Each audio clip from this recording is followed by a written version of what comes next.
Hello guys, now in this video we will discuss the topic that is called delusion. Okay, delusions. Previous video में हमने discuss करा था हमारे thought disorder का और हमने बात करी थी डेल्यूजन क्या है, हमारा थॉट डिसऑर्डर कौन से टाइप का, that is the content level का. ठीक है, डेल्यूजन में क्या होता है, there is a false unshakeable beliefs. ठीक है, फॉल्स अनशेकेबल या मैं बोलूँ फिक्स्ड बिलीव्स. ठीक है, जो क्या करते हैं हमारे इंडिविजुअल को सोशल प्लस कल्चर बैकग्राउंड से अबे रखते हैं. ठीक है, that is out of keeping, that is out of keeping with the patients social and cultural background, cultural background. ठीक है, दैट इज कॉल्ड डेल्यूजन्स. और डेल्यूजन क्या है हमारा, that is the thought disorder है, याद रखना it is a thought disorder. और थॉट डिसऑर्डर में भी अगर आपको स्पेसिफिकली पूछा जाए तो कौन सा थॉट डिसऑर्डर हमारे कंटेंट लेवल का. ठीक है, हमने प्रीवियस वीडियो में डिस्कस करा था. ठीक है, थॉट लेवल का कंटेंट लेवल में. ठीक है, अब हम बात करते हैं फर्स्ट ऑफ ऑल इसकी क्लासिफिकेशन की. सबसे पहले इसमें आता है डेल्यूजन ऑफ परसिक्यूशन. ठीक है, डेल्यूजन ऑफ परसिक्यूशन में क्या होता है, पेशेंट को लगता है कि कोई उसको मारने की प्लानिंग कर रहा है. ठीक है, इसमें क्या रहेगा, suspiciousness and mistrust, suspiciousness and mistrust. इसमें क्या होगा, individual think that people are planning to kill him और किल हर. ठीक है, इसमें patient believe that people are planning to kill him and her. और अगर आपको पूछा जाए most commonly delusion of persecution कौन से इसमें प्रेजेंट होता है, that is called paranoid schizophrenia. ये याद रखना, पैरानोइड स्किज़ोफ्रेनिया में कौन सा डेल्यूजन रहता है, परसिक्यूशन. इसलिए तो हम उसमें क्या करते हैं, हमेशा पैक्ड फूड जो वो देते हैं, क्योंकि जो पेशेंट है उसको ऐसे लगता है कि कोई मुझे मारना चाहता है, तो वो कभी भी आपके हाथ की चीज नहीं खाएगा. ठीक है, तो हमेशा उसको कैसी चीजें देनी है, पैक्ड फूड जो वो देने हैं. देन हम बात करते हैं हमारा delusion of grandiosity. Delusion of grandiosity में क्या होगा, जो पेशेंट है उसको लगेगा कि उसके पास हाईली पावर है. ठीक है, हाई पावर है या हाई टैलेंट है. ठीक है, इसमें क्या होगा, feel individual feel more superior. ठीक है, feel more superior and powerful. ठीक है, या फिर वो बोलेगा मैं बहुत पावरफुल हूँ. ठीक है, that he and she really. ठीक है, नोट मतलब क्या है, इसमें जो इंडिविजुअल है वो क्या सोचेगा, मैं बहुत पावरफुल हूँ, मैं बहुत सुपीरियर हूँ. और ये जो डेल्यूजन है वो किसमें प्रेजेंट होता है, मेनली मेनिक पेशेंट में. ठीक है, that is called delusion of grandiosity. Then next one is delusion of infidelity.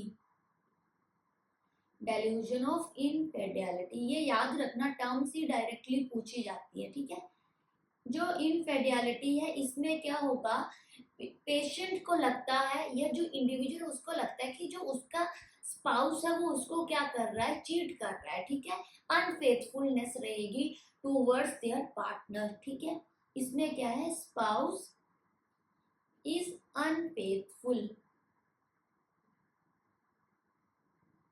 To him और हर. या फिर वो बोलेगा कि जो उसका स्पाउस है वो उसको क्या कर रहा है, चीट कर रहा है, cheated bye spouse.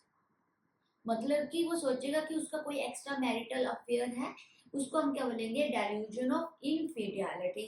Delusion of इनफिडियलिटी में कौन सा सिंड्रोम प्रेजेंट रहता है ये पूछा जाता है. ठीक है, that is called Othello syndrome. ये याद रखना, डेल्यूजन ऑफ इनफिडियलिटी में ओथेलो सिंड्रोम जो है वो प्रेजेंट रहता है. ठीक है, then next one is called delusion of nihilism. delusion of nihilism, nihilism या मैं बोलूं नेगेटिविज्म. ठीक है, nihilism, इसमें क्या होगा, जो इंडिविजुअल है उसको लगेगा कि मतलब कुछ वर्ड नहीं है, मतलब कोई दुनिया नहीं है, मैं कुछ नहीं हूँ, मेरा माइंड नहीं. उसको ऐसे होगा, ना तो मैं एग्जिस्ट करता हूँ ना ही दुनिया एग्जिस्ट करती. ठीक है, इसमें दो चीजें प्रेजेंट रहेगी, that is called depersonalisation and derealisation, ठीक है। डीपर्सनलाइजेशन में क्या होगा कि इंडिविजुअल को लगेगा मैं क्या हूँ, बर्थलेसनेस हूँ, ठीक है, कि मेरा कुछ नहीं है और मैं एग्जिस्ट नहीं करता हूँ, ठीक है, there is no existence of me, ठीक है। उसको ऐसे होगा कि मेरी कोई एग्जिस्टेंस नहीं है। जो डीपर्सनलाइजेशन है इसमें कौन सा सिंड्रोम रहता है ये याद रखना, दैट इज कोटार्ड सिंड्रोम। ये पूछा जाता है कोटार्ड सिंड्रोम किसमें रहेगा हमारे, दैट इज द निहिलिस्टिक हमारा डेल्यूजन में, और उसमें भी स्पेसिफिक पूछा जाए डीपर्सनलाइजेशन। डीरियलाइजेशन में क्या होगा कि जो वर्ल्ड है वो एग्जिस्ट नहीं करता है, ठीक है, उसको ऐसी थिंकिंग होगी कि जो वर्ल्ड है वो एग्जिस्ट नहीं करता, that is called delusion of nihilism. Then आता है हमारा delusion of erotomania. Delusion of erotomania, जो डेल्यूजन ऑफ इरेटोमेनिया है इसमें इंडिविजुअल को क्या लगेगा कि उसका रिलेशनशिप है अनदर पर्सन के साथ, और वो भी कौन से, हाई स्टेटस के, ठीक है। इसमें patient thinking that things that another person, ठीक है, यूजली हायर स्टेटस वाला, यूजली हमारे हायर स्टेटस वाला, हायर स्टेटस, वो क्या है हमारा, that is love with the patient, ठीक है, ये याद रखना। इरेटोमेनिया में क्या होता है, पेशेंट को ऐसा लगता है कि जो हायर स्टेटस वाला इंडिविजुअल है वो उसके साथ लव में है, उसके साथ अफेयर में है, उसको हम क्या बोलते हैं, डेल्यूजन ऑफ इरेटोमेनिया, ठीक है। जो इरेटोमेनिया इसमें कौन सा सिंड्रोम प्रेजेंट रहता है ये पूछा जाता है, दैट इज कॉल्ड डी क्लैरमबोल्ड, ठीक है, डी क्लैरमबोल्ड सिंड्रोम। सिंड्रोम का याद रखना, अगर मैं बात करें कोटार्ड सिंड्रोम की, वो किसमें होगा, डीपर्सनलाइजेशन में। Othello syndrome that is the हमारा इनफिडियलिटी में, जिसको हम बोलते हैं जेलसी एंड हमारा मॉर्बिड डेल्यूजन, जिसमें पर्सन को लगेगा कि जो उसका पार्टनर है वो उसको चीट कर रहा है। डी क्लैरमबोल्ड किसमें होगा, डेल्यूजन ऑफ इरेटोमेनिया, इसमें पेशेंट को लगेगा कि वो क्या है, उसके साथ में हाई स्टेटस वाला इंडिविजुअल क्या है, प्यार में है, ठीक है, उसको हम बोलेंगे इरेटोमेनिया। देन डेल्यूजन ऑफ जेलसी, तो इसमें हमें समझा रहा है कि जो पेशेंट है उसमें क्या होगी, जेलसी फैक्टर प्रेजेंट रहेगा, ठीक है। देन हम बात करते हैं डेल्यूजन ऑफ सोमैटिक, तो पेशेंट को लगेगा उसको कोई फिजिकल डिफेक्ट है, ठीक है, हम बात क्या कर रहे हैं, that is the false beliefs है, ठीक है, रियलिटी में वो चीजें नहीं है, समझ रहे हो ना। Delusion of somatic, delusion of somatic में क्या होगा, पेशेंट को लगेगा उसको कोई फिजिकल डिसऑर्डर है, ठीक है, फिजिकल डिसऑर्डर है, उसको हम क्या बोलेंगे, डेल्यूजन ऑफ सोमैटिक, ठीक है, बट रियलिटी में उसको कोई डिसऑर्डर प्रेजेंट नहीं है, ठीक है। देन आता है हमारा delusion of reference. Delusion of reference में क्या होगा, जो इंडिविजुअल उसको लगेगा कि लोग उसके बारे में बात कर रहे हैं, ठीक है, बट रियलिटी में ऐसा कुछ नहीं है, ठीक है। इसमें क्या है, people are talking about me, ठीक है, people are talking about me, that is called delusion of reference, ठीक है। फिर हम बात करते हैं डेल्यूजन ऑफ कंट्रोल की, तो उसको ऐसे हुआ कि जो एक्सटर्नल फोर्स है वो उसको कंट्रोल कर रही है, ठीक है, डेल्यूजन ऑफ कंट्रोल, कि उसको कंट्रोल कर रहा है कोई एक्सटर्नल फोर्स, ठीक है। देन हम बात करते हैं हमारा डेल्यूजन ऑफ मिस इंटरप्रिटेशन, ठीक है, last one is delusion of misinterpretation. जो डेल्यूजन ऑफ मिस इंटरप्रिटेशन है इसमें two type of delusion present रहती है, एक आ गया हमारा कैपग्रास और एक आ गई फ्रेगोली, ठीक है। कैपग्रास को ही हम क्या बोलते हैं, डबल डेल्यूजन। कैपग्रास में क्या होता है, इंडिविजुअल को लगता है जो उसके फैमिलियर पर्सन है वो रिप्लेस कर दिए गए हैं बाय अनफैमिलियर पर्सन, ठीक है, familiar persons are replaced by unfamiliar person, उसको हम क्या बोलेंगे, डबल डेल्यूजन, या मैं बोलूं कैपग्रास सिंड्रोम, ये याद रखना, ठीक है। फ्रेगोली सिंड्रोम में क्या होता है, इसमें इंडिविजुअल को लगता है कि उसके ही खुद के जो पर्सन थे, जो फैमिली थी, उन्होंने अपने बिहेवियर को चेंज कर लिया है, ठीक है, दैट इज कॉल्ड आर फ्रेगोली।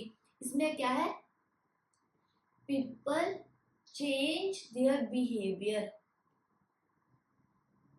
ठीक है, उसको हम क्या बोलेंगे, फ्रेगोली। कैपग्रास में क्या होता है, उसको ऐसे लगता है कि जो फैमिलियर पर्सन थे उनको रिप्लेस कर दिया गया है, और फ्रेगोली में क्या होता है, उसको लगता है जो फैमिलियर पर्सन थे उन्होंने अपने बिहेवियर को चेंज कर लिया, ठीक है। That is all about a delusion, ठीक है। डेल्यूजन की बात की जाए तो that is false fix unshakeable beliefs है, जो कि हमारे इंडिविजुअल को सोशली प्लस कल्चरल बैकग्राउंड से अवे रखते हैं, ठीक है। ये क्या है, हमारा थॉट डिसऑर्डर, और हम बात करें that is called content thought disorder का प्रॉब्लम। इसमें सबसे पहले हमने बात करी हमारा delusion of persecution. Delusion of persecution में क्या होता है, जो इंडिविजुअल है उसमें क्या होता है, that is a suspiciousness and the mistrust जो है वो प्रेजेंट रहेगा, ये याद रखना। और इसमें क्या होता है, मेनली पैरानॉइड स्किज़ोफ्रेनिया में ये प्रेजेंट रहेगा। इसमें क्या होगा, जो इंडिविजुअल है वो बिलीव दैट कि जो लोग हैं उसको मारना चाहते हैं, किल हिम और kill her, that is called delusion of persecution. Delusion of grandiosity में पेशेंट को लगता है वो सुपीरियर है एंड पावरफुल है, मेनली मेनिक पेशेंट में रहेगा। डेल्यूजन ऑफ इनफिडियलिटी उसको हम बोलते हैं delusion of morbid and jealousy भी बोलते हैं। इसमें स्पाउस क्या होगा, वो अनफेथफुलनेस रहेगा, या पेशेंट को लगेगा कि उसको चीट कर रहा है उसका स्पाउस। इसमें कौन सा सिंड्रोम रहेगा, हमारा Othello syndrome. Then delusion of nihilism में याद रखना that is called depersonalisation and the डीरियलाइजेशन।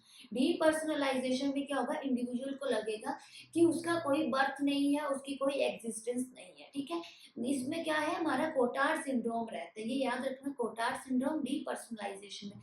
डीरियलाइजेशन में उसको लगेगा कि जो वर्ल्ड है, जो हमारा सोसाइटी है वो कुछ नहीं है, ठीक है, कुछ भी एग्जिस्ट नहीं करता है। डेल्यूजन ऑफ फिरेटोमेनिया में क्या होगा, पेशेंट को लगेगा कि वो क्या है, लव में है with a high status individual के साथ। इसमें कौन सा सिंड्रोम रहेगा, डी क्लैरमबर्ट सिंड्रोम, ठीक है। डेल्यूजन ऑफ जेलसी हमने बात कर ली, जेलसी फैक्टर प्रेजेंट होगा। डेल्यूजन ऑफ सोमैटिक में क्या होगा, पेशेंट को लगेगा उसको कोई फिजिकल डिसऑर्डर है, बट रियलिटी में कोई डिसऑर्डर नहीं है। डेल्यूजन ऑफ रेफरेंस में क्या होगा, पेशेंट को लगेगा कि जो अनदर इंडिविजुअल है वो मेरे बारे में बात कर रहे हैं, ठीक है, that is called delusion of reference. Delusion of control में क्या होगा, कि उसको लगेगा कोई एक्सटर्नल फोर्स उसको कंट्रोल कर रही है, ठीक है, that is called delusion of control. Delusion of miss interpretation में आएगा कैपग्रास सिंड्रोम एंड द फ्रेगोली सिंड्रोम। कैपग्रास में होगा डबल डेल्यूजन, मतलब उसको लगेगा जो उसके फैमिलियर पर्सन है वो रिप्लेस्ड हो गए हैं by the unfamiliar person. And the Fregoli में उसको लगेगा जो उसके फैमिलियर पर्सन है उन्होंने क्या कर लिया, अपने बिहेवियर को चेंज कर लिया, ठीक है। That is all about our delusion, ठीक है। Thank you. अगर कोई भी डाउट होगा देन पूछ लेना, ओके।